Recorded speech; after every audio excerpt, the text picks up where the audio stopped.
구약 성경 사사기 말씀에 등장하는 그 시대를 대표하는 한 말씀을 뽑는다면 바로 이것일 것입니다. 그때 왕이 없으므로, 왕이 없어서 자기 소견에 옳은 대로 행하였다라는 그 말씀을 우리가 사사기를 대표하는 말씀이라고 할 수 있을 것 같습니다. 왕이 없는 것이죠. 기준이 없습니다. 자기 뜻대로 결정할 수 있고 진리가 없기 때문에 어떤 것을 해도 괜찮습니다. 내가 원하는 대로, 내가 추구하는 대로 나아갈 수 있는 그런 상황, 그런 시대가 바로 이 사사기 시대라는 것이죠. 무엇이 나를 즐겁게 할까? 무엇이 나에게 유익할까? 그런 것을 고민하며 살아가는 그 시대를 바로 사사시대라고 이야기할 수 있습니다. 그리고 이렇게 사사시대를 연구했던 학자들은 오늘날 우리에게도 이렇게 이야기합니다. 이 시대, 2025년 이 시대를 살아가는 우리의 이 삶의 모습 또한 그렇다는 것이죠. 포스트 모더니즘이라고 말하는 이 시대의 모습 속에서 많은 성도들이 무엇을 바라보고 갑니까? 다 내가 원하는 것을 쫓는 것이죠. 이 시대 사람들이 내가 원하는 것 쫓아 달려가고 그 안에서 내가 원하는 것이 나를 즐겁게 해주면, 나의 도파민을 터뜨려주면 그걸로 만족하는 것입니다. 그래서 나를 자극하는 어떤 것들, 나의 욕망의 어떤 이끌림에 따라서 그런 시대를 살아가는 것이 괜찮다라고 말하는 그런 오늘을 우리는 지금 살고 있는 것이죠. 사랑하는 청년 여러분, 우리가 살아가는 시대가 바로 이러한 모습이고 우리가 이미 익히 알고 있는 모습입니다. 그렇기 때문에 이러한 시대 속에서 우리는 아무 생각 없이 흘러가는 대로 살아가는 것이 아니라 교회된 우리는 잠시 멈춰서 이런 질문을 해볼 필요가 있습니다. 사사시대와 같은 이 오늘날의 현실 속에서 나는 과연 하나님이 기뻐하시는 모습으로 살아가고 있는 것인가? 청년의 때를 살아가는 이 특별한 시간에 나는 하나님께서 원하시는 그 부름받은 청년의 모습으로 살아가고 있느냐라는 질문을 해야 되는 것이죠.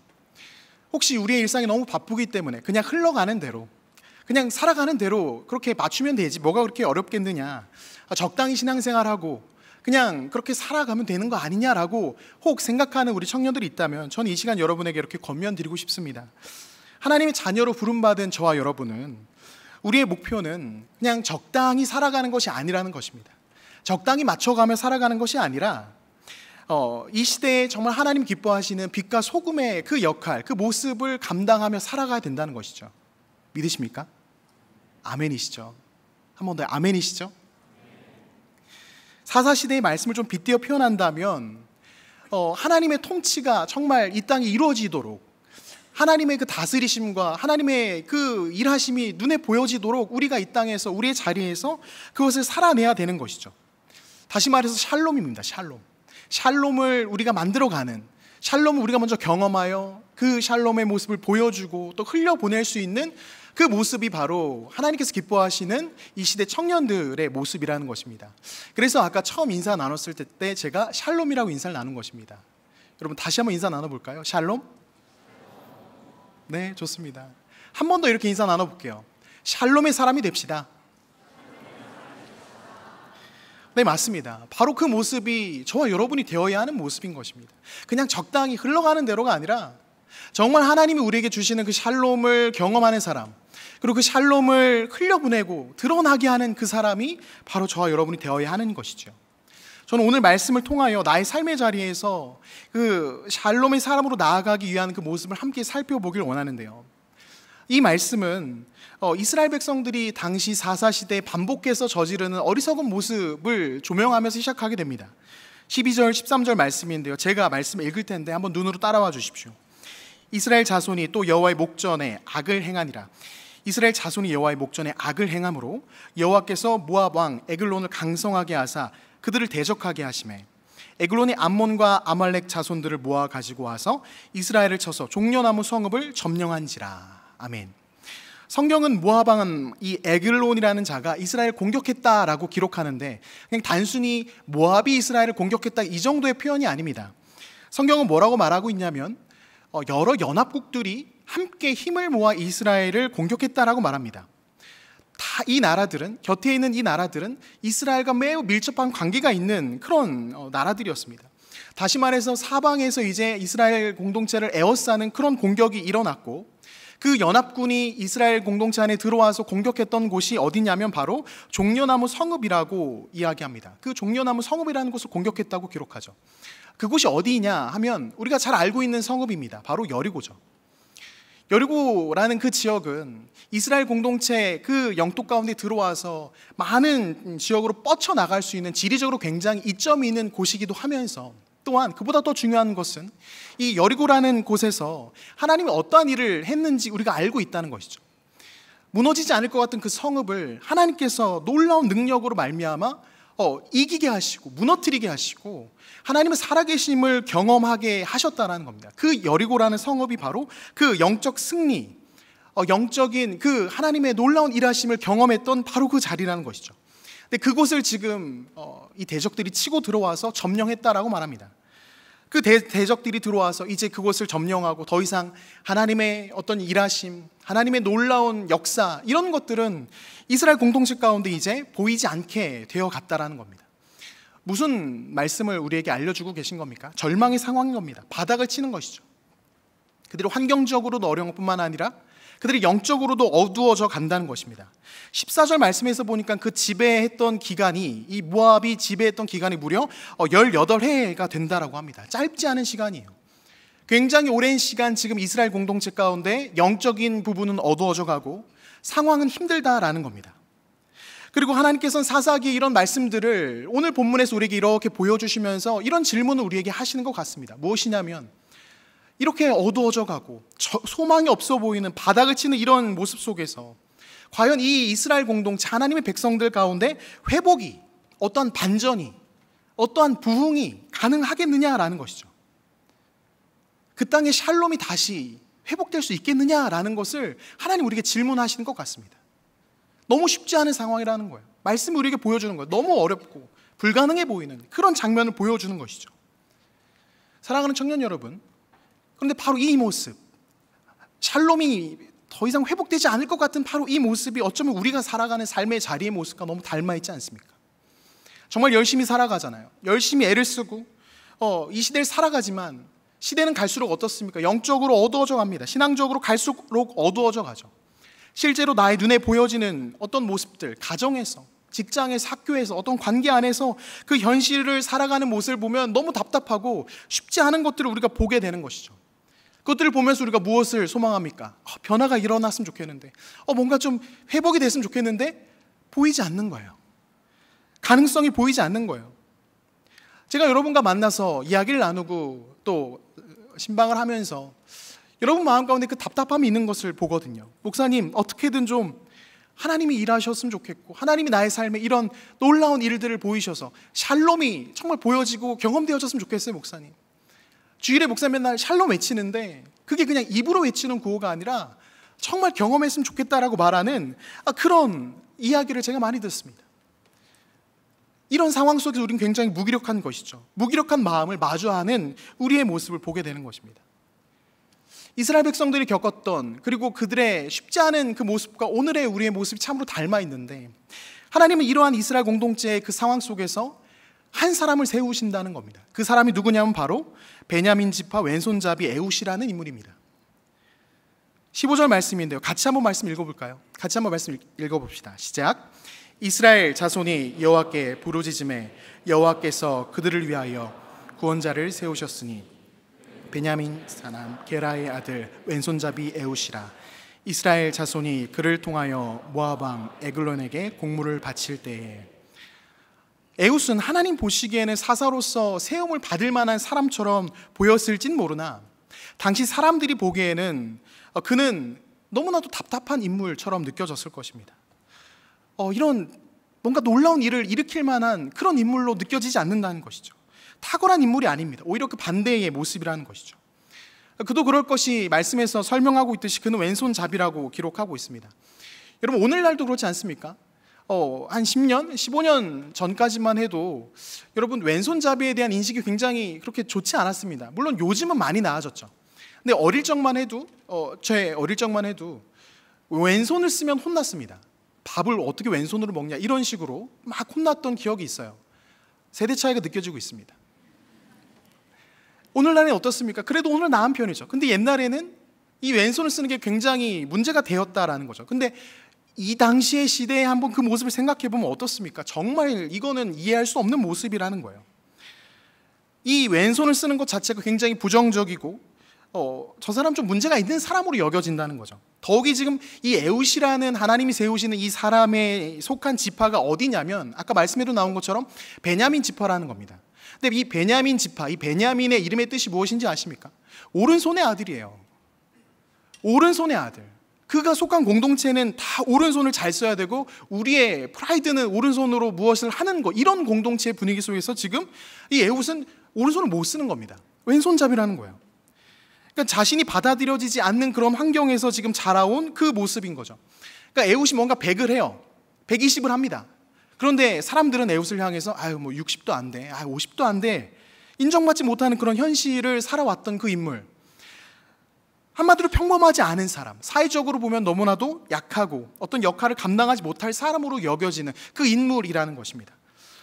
그로 인해서 이 에웃은 오른손으로 칼을 쓰는 그 역할이 불가하기 때문에 어쩌면 그 당시의 문화에서 왼손으로 칼을 쓴다? 이거는 전혀 위협적이지 않았던 것 같습니다. 그래서 이 에웃이라는 인물이 갖게 되는 직장도, 이 직업 역시 모압 왕 앞에 나아갈 수 있었던 거예요. 모압 왕 앞에 나아가서 이스라엘의 어떤 공물을 바치는 그 일을 이 에웃이라는 인물이 하게 됐다는 것이죠. 여러분 생각해 보십시오. 만약 사사로 세워지는 그 놀라운 자리가 뭔가 어떤 이런 취임식도 하게 되고 막 사람들이 모여서 어떤 대관식을 한 뭔가 이런 분위기에서 사사로 에웃이 세워진다? 이건 사람들로서는 감히 이해할 수 없는 모습이라는 거예요. 사람들은 에웃을 인정하지 않았을 겁니다. 조롱하죠. 에휴, 무슨 왼손잡이가 무얼 한다고. 다 조롱하고 비웃는 그런 연약한 인생을 하나님은 지금 사사로 부르시고 사사로 세워 가신다는 겁니다. 사랑하는 청년 여러분, 저는 이 말씀을 보면서 한 가지 소망을 품게 되는 것은 무엇이냐면요, 이 땅 가운데 하나님이 이루어 가신 놀라운 역사에 능력이 있고 탁월하고 출중한 어떤 한 사람을 쓰는 것이 아니라 하나님은 어떤 사람을 쓰시냐면 바로 이렇게 연약하고 공동체 가운데 인정받지 못하는 그런 모습이 그의 삶에 흔적이 남아있는 이런 인물을 하나님이 찾아 사용하신다는 거죠. 그래서 고린도전서에 이런 말씀이 있지 않습니까? 고린도전서 1장 27절 29절에 이런 말씀이 있습니다. 제가 말씀을 읽겠습니다.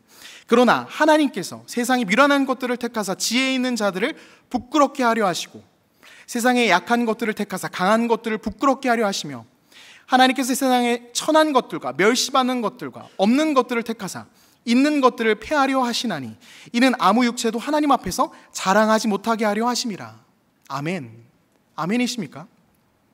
하나님께서는 자기 영광을 위해서 우리를 부르시고 그렇기 때문에 때론 연약해 보이고 답답해 보이고 보잘것없어 보이는 그 한 인생을 하나님이 부르셔서 하나님의 놀라운 역사의 그 자리로 이끌어 가시고 그를 통하여 하나님이 일을 이루어 가신다는 것이죠.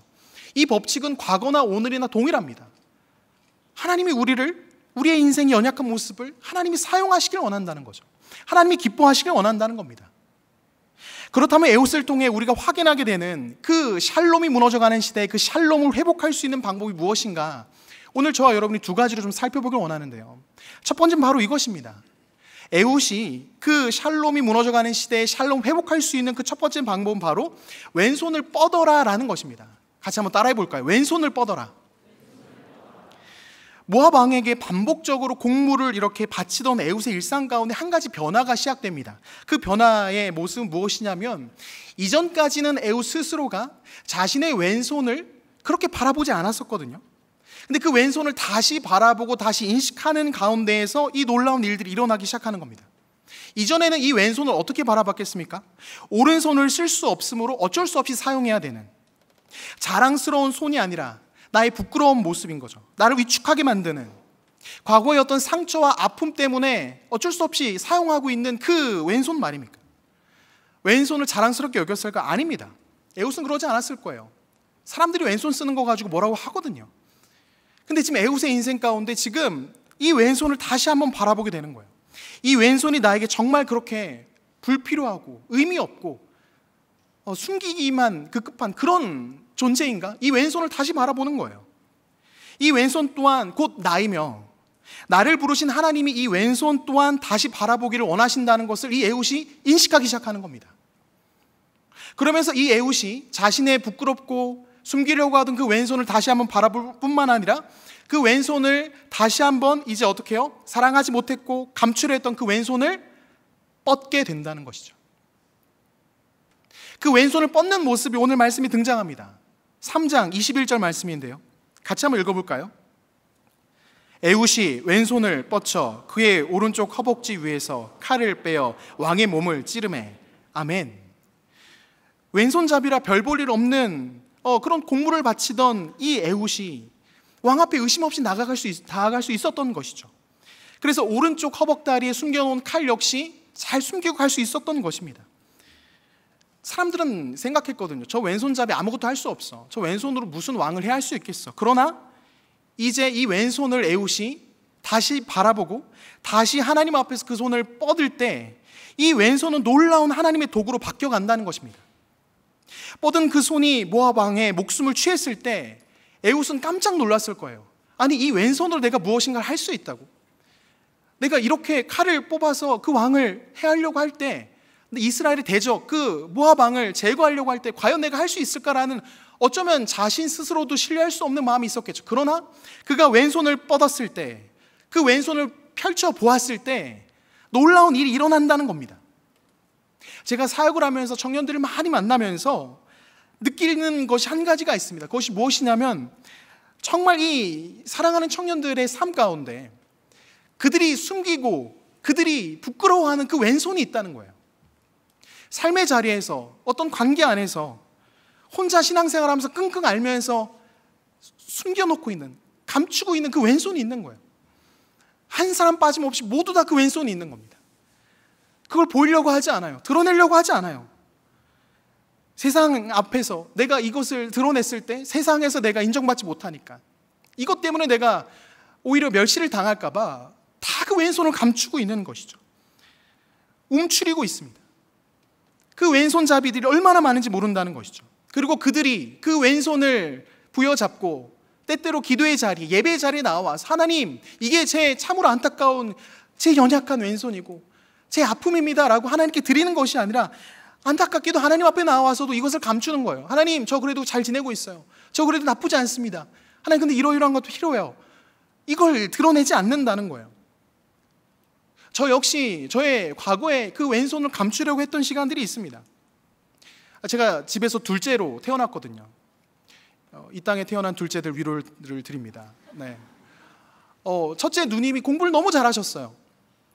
누님만 잘하는 게 아니라 저희 집안 사촌, 팔촌 너무 다 탁월한 사람들이 많았어요. 시험 보면 100점 안 맞는 사람이 없더라고요. 저도 열심히 했습니다. 열심히 하게 생겼지 않습니까? 근데 전 80점을 맞는 거예요. 70점을 맞아오는 거예요. 학교에서 반 친구들이 보면 그래도 50점 이상 맞았네, 괜찮게 했네 이런데, 집에 오면 이건 말도 안 되는 점수인 거죠. 인정받지 못해요. 사랑받지 못하는 거예요. 부모님에게 인정받지 못했던 그 어린 시절 저의 상처가 있고, 그 상처를 어떻게든 모면하기 위해서 어떻게든 제 안에 만들어냈던 참 부끄러운 왼손이 저 역시 있다라는 거예요. 그 부끄러운 왼손을 가지고 어떻게든 살아내려고 했을 때 그게 참 쉽지 않더라고요. 그래서 늘 숨기고 드러내지 않으려고 하고 괜찮은 척하고, 그런 모습이 저 역시 있었다는 겁니다. 근데 이런 모습이, 이런 연약한 왼손을 갖고 살아갔을 때 하나님께서 이것을 그냥 두지 않으시고 이것을 회복하길 원하셨다는 거예요. 사랑하는 청년 여러분, 저뿐만 아니라 여러분도 마찬가지입니다. 우리 안에 그 왼손을 하나님이 바라보시면서 무엇을 말씀하시냐면 가지고 나오라는 거예요. 그거 가지고 나와서 나에게 드러내라는 겁니다. 나에게 이야기하라는 거예요. 그 왼손을 드러내고 이야기하여 이제 그 왼손을 다시 바라보라는 거죠. 이 에훗이 자신의 왼손을 다시 바라보고 그 손을 뻗었듯이 우리 역시 나의 왼손을 다시 바라보며 나의 삶의 자리에서 다시 한번 그 왼손을 뻗어야 한다라고 주님 말씀하시는 겁니다. 사랑하는 청년 여러분, 정말 주님의 이름으로 여러분에게 질문 드리고 싶습니다. 여러분, 내 안에 그 숨겨놓고 있는, 내가 자랑스럽다 여기지 않는 그 왼손이 무엇이냐는 것입니다. 나의 삶의 자리에서 위축되어 있는 그 영역이 무엇이냐는 거예요. 내가 외면하고 있는 영역, 내가 감추려고 하는 그 모습, 주님은 그걸 원하지 않으신다는 거죠. 오늘 주님은 우리에게 무엇을 보여주시는 거예요? 그 왼손잡이, 감추려고 했던 그가 하나님의 부름 앞에 자신의 왼손을 다시 바라보고 그 손을 뻗었을 때 하나님은 어떤 일을 하신다는 거예요? 에훗은 전혀 상상도 못할 놀라운 일을 그의 삶 가운데 경험하게 하신다는 거예요. 누가 상상이나 했겠냐고요. 모압 왕이 누가 상상이나 했겠냐고요. 왼손잡이, 이 곡물을 가져오는 그런 하찮은 인간에게 자신이 죽임을 당할 줄 누가 상상이나 했겠냐는 겁니다. 여기서 끝이 아닙니다. 에훗이 보여주는 이 샬롬을 회복할 수 있는 또 두 번째 방법은 바로 이것인데요. 바로 나팔을 불어라 하는 것입니다. 같이 한번 외쳐볼까요? 나팔을 불어라. 사사기 3장 26절에 28절에 이런 말씀이 있습니다. 말씀 같이 읽어보도록 하겠습니다. 그들이 기다리는 동안에 에훗이 피하여 돌 뜨는 곳을 지나 스이라로 도망하니라. 그가 이르러 에브라임 산지에서 나팔을 불매 이스라엘 자손이 산지에서 그를 따라 내려오니 에훗이 앞서가며 그들에게 이르되 나를 따르라. 여호와께서 너희의 원수들인 모압을 너희의 손에 넘겨주셨느니라 하매. 아멘. 네, 26절, 28절까지. 네. 에훗은 26절 말씀과 같이 어떤 내용이 있냐면 모압 왕을 죽인 이후에 어떻게 합니까? 이제 도망쳐 나왔습니다.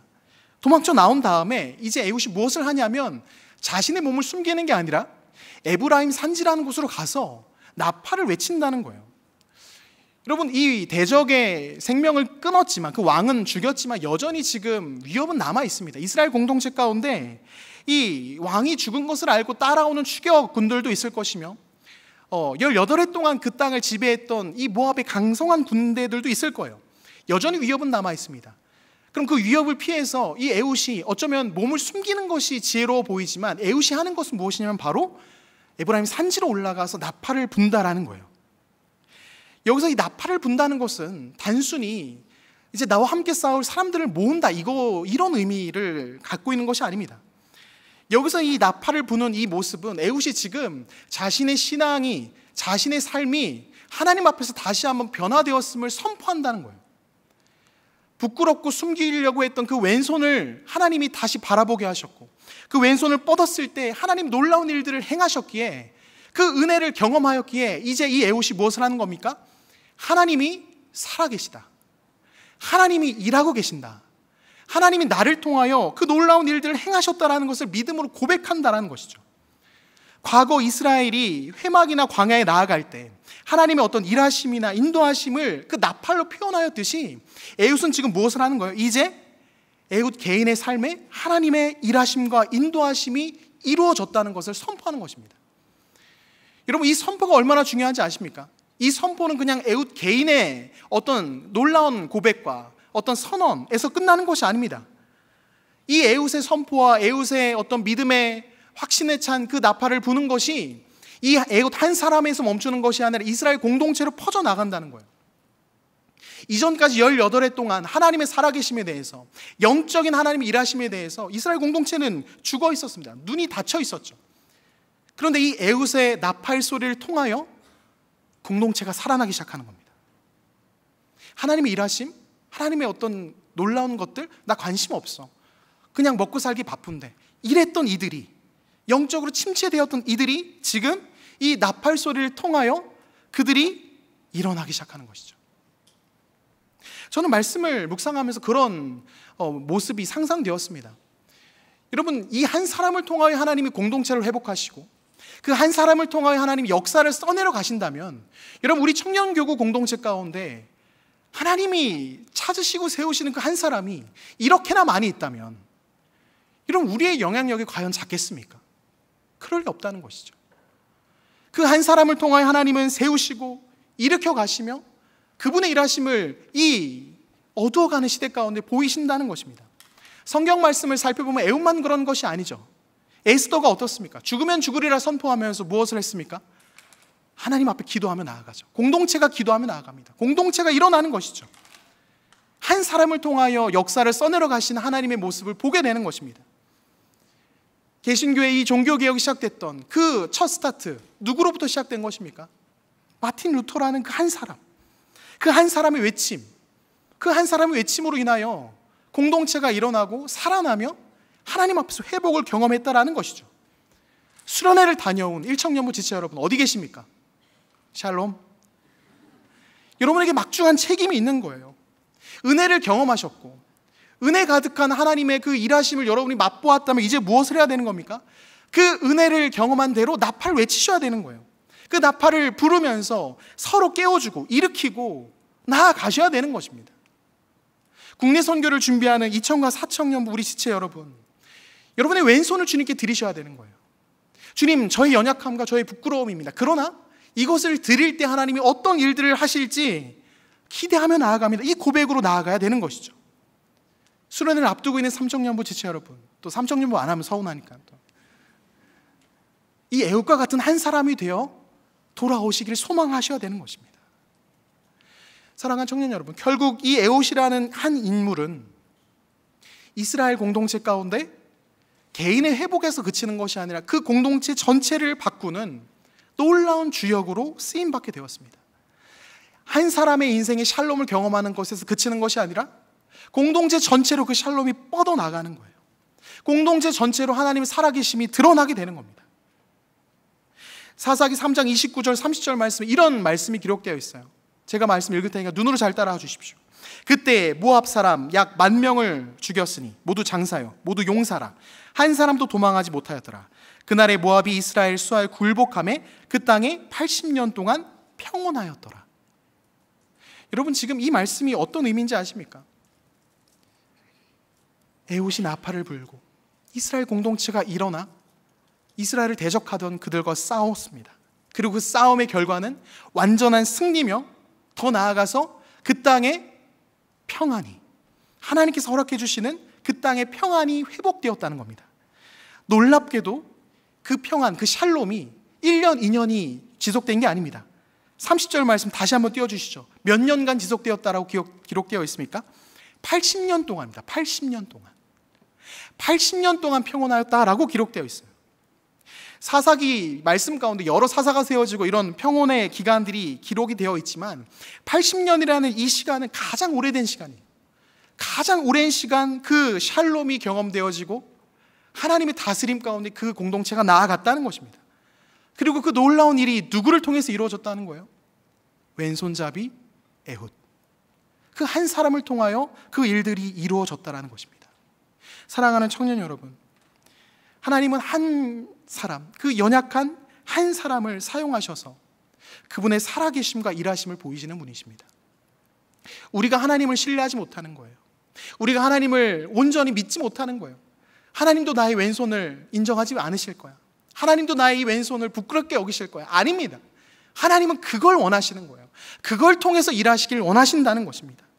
그래서 한 사람을 통하여 그 한 인생의 샬롬 허락하시고 공동체를 깨워 그분의 역사를 바꿔가시는 거예요. 80년이라는 놀라운 역사를 바꿔가시는 거예요.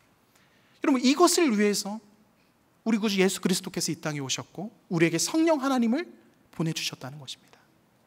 여러분, 내 안에 성령 하나님께서 오늘도 우리에게 말씀하시는 거예요. 너의 그 부끄러워하는 그 왼손, 감추려고 하고 보잘것없다 여기는 그 왼손을 다시 바라보고 주님께 그것을 드리며 나의 삶의 자리에서 그것을 뻗어서 이제 하나님의 일하심과 역사가 경험되어지는 진정한 샬롬을 맛보는 그 자리로 주님이 우리를 초대하신다는 것입니다. 저는 여러분에게 이 문장을 좀 말씀드리고 싶습니다. 성도의 가장 큰 능력은 지극히 평범한 가운데 하나님의 은혜로 인한 비범함이 드러나며 하나님의 역사가 써내려가는 것이다. 우리의 가장 큰 능력은 지극히 평범한 것 가운데, 지극히 보잘것없어 보이는 것 가운데 그것을 들어 사용하시는 하나님의 비범함이 묻어날 때 그것이 우리의 능력이 되는 줄 믿습니다. 사랑하는 청년 여러분, 말씀을 맺도록 하겠습니다. 이 땅에 너무 많은 청년들이 애쓰며 살아가고 있는데 그 애쓰며 살아가는 과정 속에서 하나님의 하나님 되심, 하나님의 놀라운 그 샬롬을 맛보지 못하는 청년들이 얼마나 많은지 모릅니다. 저는 이 시간 여러분과 이 말씀으로 도전하고 싶습니다.